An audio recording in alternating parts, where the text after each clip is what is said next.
আমি শুরুতেই ভূমিকা না টেনে একটি হাদিস শরীফ আপনাদেরকে শোনাবো, যেটি সহিহ বুখারী শরীফের মধ্যে এসেছে।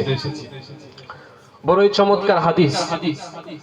নবীজি সাল্লাল্লাহু আলাইহি ওয়াসাল্লাম একবার বলছেন, আনতা মা মান আহবাবতা, তুমি যাকে ভালোবাসবে পরকালে তোমার হাসর হবে তার সাথে। তুমি দুনিয়াতে যাকে অন্তর থেকে মহব্বত করবে, ভালোবাসবে, পরকালে তুমি তার সাথেই থাকতে পারবে।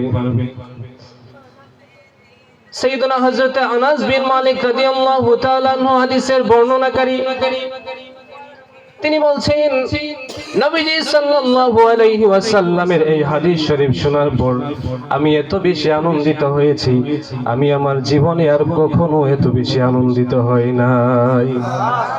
আওয়াজ দিয়ে বলেন না সুবহানাল্লাহ।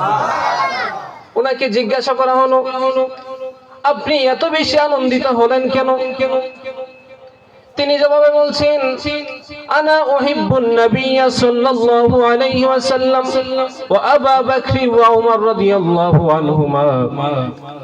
নিশ্চয় আমি অন্তর থেকে আল্লাহর প্রিয় হাবিব সাল্লাল্লাহু আলাইহি ওয়াসাল্লামকে ভালোবাসি, সিদ্দিক আকবর হযরত আবু বকর সিদ্দিক রাদিয়াল্লাহু আনহুকে ভালোবাসি, ফারুক আযম হযরত ওমর ফারুক রাদিয়াল্লাহু আনহুকে ভালোবাসি।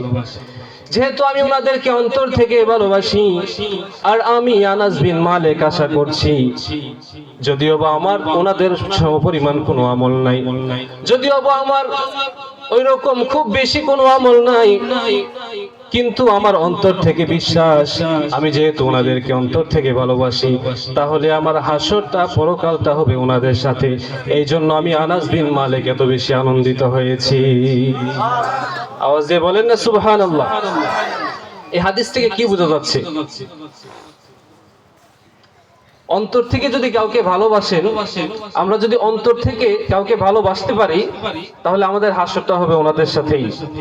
এজন্য আনাস বিন মালিক রাদিয়াল্লাহু তাআলা আনহু তিনি এত বেশি আনন্দিত হয়েছিলেন, যত বেশি আনন্দিত উনি জীবনে আর কখনো হন নাই।